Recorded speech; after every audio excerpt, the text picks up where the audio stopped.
اب یہ نوٹ کر لیجئے، ہدایت و ضلالت اس دنیا میں جو مختلف حالتیں انسان پر طاری ہوتی ہیں، یا نعمتوں کی بارش ہو رہی ہے، یا تنگی ہے، فقر ہے، احتیاج ہے، دنیاوی حیثیت ہے، وجاہت ہے، یا دنیا میں گمنامی ہے، کسنوی فرصت کے بھیا کیس تھی، کوئی آپ کا حال ہی نہیں پوچھ رہا کہ تم ہو کون، تمہارے منہ میں کتنے دانت ہیں، یا یہ کہ دنیا میں اقتدار کی کسی مسند پر انسان بیٹھا ہے، یا یہ کہ کوئی اس کے ہاتھ میں اختیار نہیں، یہ تمام جو حالات انسان پر طاری ہوتے ہیں، ان کے جواب میں جو طرز عمل فکری اعتبار سے اور عملاً انسان اختیار کرتا ہے، اس کے 4 درجے ہیں۔ پہلا درجہ ہے انتہائی گمراہی، ضل ضلالا بعیدا۔ وہ کیا ہے؟ اگر عزت ہوئی، نعمتیں ملی، فلاں دیوی یا دیوتا کی نگاہ کرم ہے، اس کی کرپا سے یہ ہو گیا، اور اگر کوئی تکلیف آ گئی، مصیبت آ گئی، معلوم ہوتا ہے کہ فلاں دیوی یا دیوتا ہم سے ناراض ہو گیا، یہ کالی دیوی کی طرف سے کوئی مصیبت آ گئی ہے، یا یہ کہ یہ لکشمی دیوی کی نگاہ کرم ہے کہ ہمیں دولت مل گئی ہے۔ یہ تو ہے شرک ہونے کے اعتبار سے یہ ہے ضل ضلالا بعیدا، انتہائی پستی۔ اس پستی سے اوپر آئیں گے تو توحید کی پہلی منزل ہے۔ عزت دی اللہ نے دی، اگر کوئی تنگی آ گئی، فقر، تکلیف، کوئی ذلت، رسوائی، یہ بھی اللہ کی طرف سے۔ ایک اعتبار سے تو انسان ہدایت پر آ گیا، بڑی گہرائی تھی اس گندگی کی اور اس خباثت کی جو شرک جس کا نام ہے، اس سے انسان نکل آیا، نجاست سے۔ توحید تو ہے، لیکن ابھی اس میں اس کی گمراہی کا ایک ایلیمنٹ شامل ہے، اور یہ گمراہی سے جب تک آگے نہیں آئے گا، اوپر نہیں ابھرے گا، اس کا طرز عمل کیا ہوگا کہ ذرا کچھ مل گیا، عزت مل گئی، پھولے نہیں سما رہے، اب زمین پر قدم نہیں ٹک رہے، گردن اکڑ رہی ہے، کہیں محرومی ہو گئی، کوئی تکلیف آ گئی، کوئی مشقت، فقر آ گیا، اب بجھ کر رہ گئے۔ ان دونوں کیفیات میں انسان کا پینڈولم جو ہے وہ ایکسٹریم کو جائے گا۔ یہ کب ہوگا؟ جبکہ انسان یہ سمجھتا ہے کہ اس دنیا میں جو دولت مل گئی یا عزت مل گئی تو یہ گویا کہ بڑی کوئی قابل فخر شے ہے، اور اگر یہاں پر کوئی تکلیف آ گئی، کوئی مصیبت آ گئی، فقر و فاقہ آ گیا تو یہ گویا کہ بہت ہی اہانت آمیز شے ہے۔ اگر یہ انسان سمجھے گا تو طرز عمل وہ نکلے گا نتیجے کے طور پر جو میں بیان کر چکا ہوں، یہ گمراہی ہے۔ اس گمراہی سے نکلیں گے تو آپ کس مقام پر آئے؟ دوسری منزل ہدایت کی کیا ہے؟ نہ یہ عزت ہے نہ یہ ذلت ہے، دونوں حیثیتیں برابر ہیں کہ یہ امتحان ہے۔ اسی لیے ان دونوں آیتوں میں ایک لفظ قدر مشترک ہے، اذا مبتلاہ، فاما الانسان اذا مبتلاہ ربہ فاکرمہ ونعمہ۔ یہ بھی ایک ابتلا ہے، آزما رہا ہے اللہ، کبھی وہ دے کر آزماتا ہے، کبھی چھین کر آزماتا ہے، کبھی فقر و فاقہ سے آزماتا ہے، کبھی وہ کثرت دولت اور کثرت مال سے آزماتا ہے، کبھی وہ صحت دے کر آزماتا ہے کہ یہ قوت اور توانائی اور صحت جو میں نے دی ہے یہ اس میں کیا کرتا ہے، کبھی وہ مرض کے ذریعے سے آزماتا ہے کہ صبر کرتا ہے کہ نہیں کرتا۔ ہمارے لیے شکوہ اور شکایت تو اس کی زبان پر نہیں آ جاتی، نالا اور سیون تو نہیں آ جاتا، تکلیف جھیلتا ہے کہ نہیں جھیلتا، اس میں تحمل ہے کہ نہیں ہے، تو صبر کرتا ہے یا شکر کرتا ہے۔ یہ دونوں کیفیات در حقیقت اس اعتبار سے مساوی ہے، یہ بھی امتحان، یہ بھی امتحان۔ یہ حقیقت جب سامنے ہوگی اب وہ پینڈولم جو ہے وہ بہت کم ہو جائے گا، یعنی انسان میں طبعی طور پر تو ایک اثر ہوتا ہے غیر اختیاری، کسی چیونٹی نے کاٹا آپ کے پاؤں پر، آپ اپنا پاؤں ہٹا لیں گے، اس میں کوئی ارادہ نہیں، یہ ریفلیکس ایکشن ہے، غیر اختیاری فعل ہے۔ اس حد تک تو انسان ضرور متاثر ہوتا ہے، اس سے تو کوئی انسان جو ہے وہ بلندتر نہیں ہو سکتا۔ حضرت ابراہیم رضی اللہ تعالیٰ عنہ، حضور کے وہ نومولود فرزند، انتقال جب ہو رہا تھا آپ کی آنکھوں میں آنسو آ گئے۔ اب یہ طبعی اثر ہے، ایک فعل ہے، انفعالی کیفیت ہے جو بالکل طبعی ہے، لیکن یہ نہیں کہ اس کی وجہ سے انسان کی زبان پر کوئی شکوہ آ جائے، کوئی شکایت آ جائے، یہ نہیں ہوگا، یہ ایمان کے منافی ہے۔ اسی طریقے سے اگر کوئی خوشی ہوئی ہے تو چہرے کے اوپر ایک نکھار آ جائے گا، تبسم آ جائے گا، اس سے زائد نہیں۔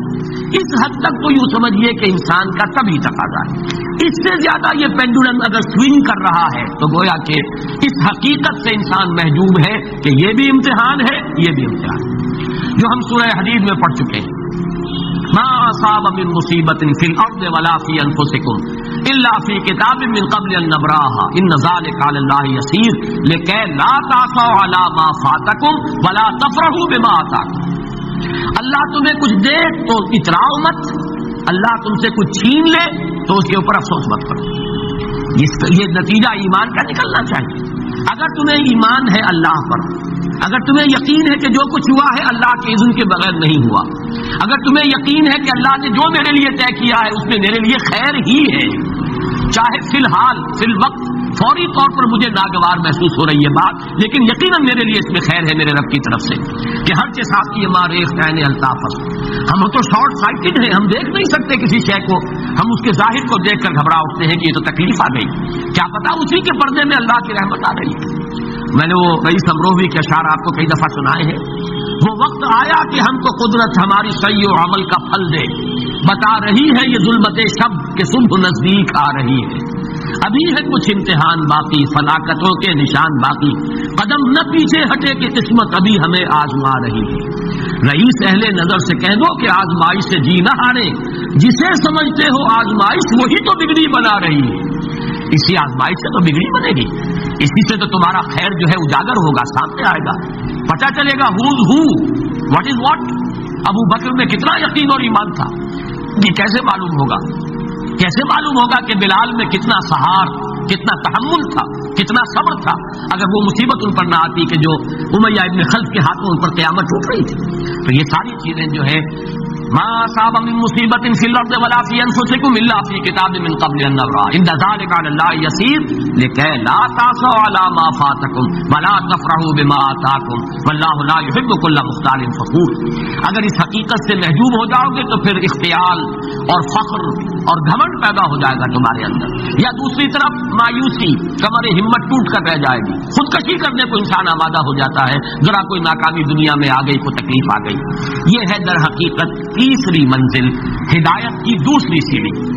پہلا کیا تھا؟ لحاظ ضل ضلالا بعیدا، کوئی خیر مل گیا تو کسی دیوی کی نگاہ کرم، کوئی تکلیف آ گئی تو کسی دیوتا کی ناراضگی، یہ تو ہے ضل ضلالا بعیدا. اس سے اوپر آئے، یہ پہلی سیڑھی ہدایت کی ہے. عزت ہے تو اللہ کی طرف سے، اور اگر کوئی ذلت ہے، تنگی ہے تو اللہ کی طرف سے. یہ ہدایت کا آغاز ہو گیا، یہ توحید کی بنیادی منزل ہے. اس سے اگلی منزل، یہاں کی ذلت ذلت نہیں، یہاں کی عزت عزت نہیں. ذالک یوم التغابن، ہار اور جیت کے فیصلے کا دن تو قیامت کا دن ہے. وہاں معلوم ہوگا جس کو اس روز عزت ملی وہ عزت والا ہے، جو اس روز ذلیل ہو گیا وہ ذلت والا ہے. یہ تو امتحان ہے، دار الامتحان ہے. خلق الموت والحیات لیبلوکم ایکم احسن عملا. یہ تو دار الامتحان ہے، امتحان ہونے کے ناطے دونوں برابر ہیں. اس سے اوپر ہے ایک چوتھی منزل، ہدایت کی تیسری منزل. وہ کیا ہے؟ عام طور پر انسان یہ سمجھتا ہے کہ یہ جو آزمائش ہے تنگی کی اور فقر و فاقہ کی، یہ سخت تر آزمائش ہے، اور نعمتوں کی بارش ہو تو یہ آسان آزمائش ہے. یہ بھی ابھی گمراہی کا ایک پرت جو ہے اس کی باقی ہے. ابھی ہدایت کا جو کامل جو ہوگا انکشاف وہ کب ہوگا؟ جب انسان اس حقیقت کو جان لے کہ جہاں وسعت ہو، جہاں کثرت ہو، وہ زیادہ بڑا امتحان ہے، سخت امتحان ہے، بجائے اس کے کہ اگر قلت ہے، کمی ہے، یہ کم تر امتحان ہے، یہ کم بھاری امتحان ہے. کیوں کہ اگر آپ کے پاس کثرت ہے آپ کے اندر غفلت پیدا ہو جائے گی، کثرت کا لازمی نتیجہ غفلت ہے، اور اگر قلت ہے. حضرت علی فرماتے یہ ہے کہ میں نے سنا حضور نے ارشاد فرمایا ان قریب ایک بہت بڑا فتنہ رونما ہوگا، انہا ستکون فتنۃ.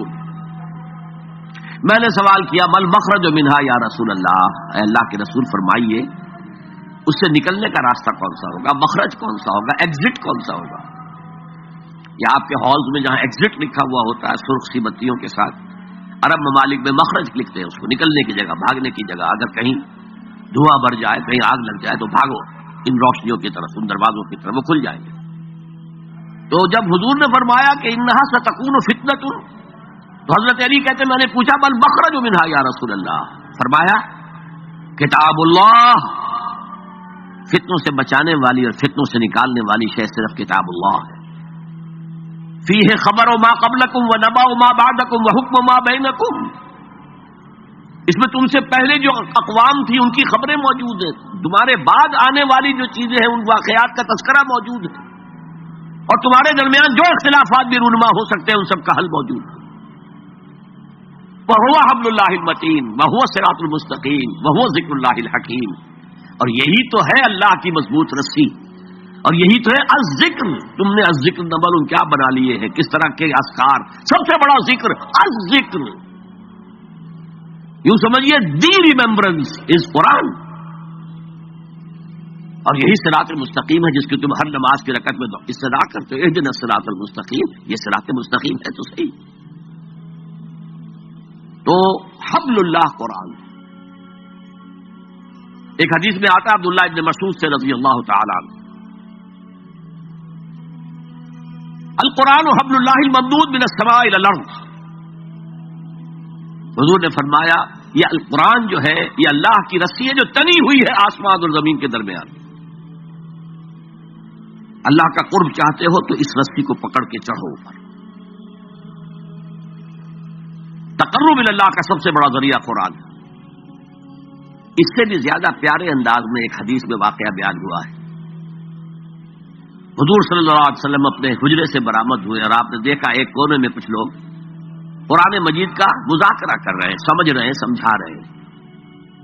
درس کی شکل نہیں، یہ جو مونولوگ ہوتا ہے ایک آدمی بولتا ہے باقی سنتے ہیں، نہیں. حضور کے چہرے پر بشاشت، خوشی کے، مسرت کے آثار ظاہر ہوئے. تشریف لائے، سوال کیا الستم تشہدون، کیا آپ لوگ شہادت نہیں دیتے اللہ الہ الا اللہ وانی رسول اللہ ہے وان ھذا القرآن جاء من عند اللہ، کہ اللہ کے سوا کوئی معبود نہیں اور میں اللہ کا رسول ہوں اور یہ قرآن اللہ کے پاس سے آیا.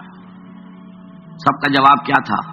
بھلا یا رسول اللہ، بھلا یا رسول اللہ، حضور ہم گواہ ہیں اس پر. پھر فرمایا آپ نے فاستبشروا، تو خوشیاں مناؤ. فإن هذا القرآن طرفه بأيديكم وطرفه بيد اللہ، یہ قرآن وہ شے ہے جس کا ایک سرا تمہارے ہاتھ میں ہے، ایک سرا اللہ کے ہاتھ میں. تعلق مع اللہ، تقرب الی اللہ کے لیے کوئی ذریعہ اگر ہے تو صرف قرآن. اب یہاں ایک بہت بڑے مسئلے کا حل ہو رہا ہے. اکثر جو بھی درد مند لوگ ہیں امت کے بارے میں سوچتے ہیں اور وہ فکر کرتے ہیں، وہ اتحاد اتحاد اتحاد اتحاد کا واس کہتے ہیں، اور وہ اتحاد جو ہے اس کے لیے کوئی بنیاد ہے نہیں. فرقہ پرستی ہے، فرقہ بندی ہے، کہیں اور کہیں ذاتیں ہیں. کیا زمانے میں پنپنے کی یہی باتیں ہیں؟ اصل میں جمع ہونے کے لیے تو بنیاد چاہیے. قرآن جمع کرتا ہے کس اعتبار سے؟ دیکھیے جانوروں کا ایک گلہ ہے جا رہا ہے، بھیڑیں بکریوں کا، ایک آدھ کتا بھی ان کو کافی ہے جمع رکھنے کے لیے. ذرا بکری کوئی ادھر ہوئی، وہ کتا آیا، وہ پھر واپس اپنے گلے کے اندر مل گئی. ایک دو کتے بھی کافی ہیں. بڑے سے بڑے گلے کو سنبھال کر رکھنے کے لیے ایک دو کتے کافی. لیکن انسانوں کو اگر جمع کرنا ہے تو پہلے ان کے اندر فکری اور ذہنی ہم آہنگی پیدا کرنا ضروری ہے. ان کے خیالات ایک جیسے ہوں، ان کے نظریات ایک جیسے ہوں، ان کے مقاصد ایک جیسے ہوں، ان کی سوچ ایک جیسی ہو، ان کے طریقہ کار ایک جیسے ہوں. جب تک یہ چیزیں نہیں ہوں گی جمع کیسے ہو جائیں گے؟ اتحاد کا واس کہتے رہیے، کوئی نتیجہ نکلے گا ہی نہیں اور نہیں نکل رہا. متحد کرنے والی شے صرف اللہ کی کتاب ہے. یہ آپ کے اندر فکری ہم آہنگی پیدا کرے گی، اور وہ بھی صرف قرآن کی تلاوت سے نہیں، قرآن کو سمجھنے سے، سمجھ کر پڑھنے سے. جس کے لیے میں بار بار عرض کر چکا ہوں کہ سمجھ کر پڑھنے سے مراد کیا ہے؟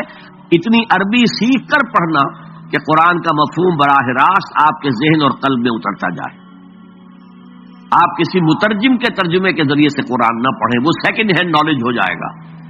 وہ تو آپ مترجم کی آنکھ سے قرآن پڑھ رہے ہیں، اپنی آنکھ سے نہیں پڑھ رہے. اگر اس طریقے سے قرآن کے ساتھ جڑ جایا جائے تو ذہنی ہم آہنگی ہوگی، فکری ہم آہنگی ہوگی، مقصد ایک ہو جائے گا، اعلاء کلمت اللہ.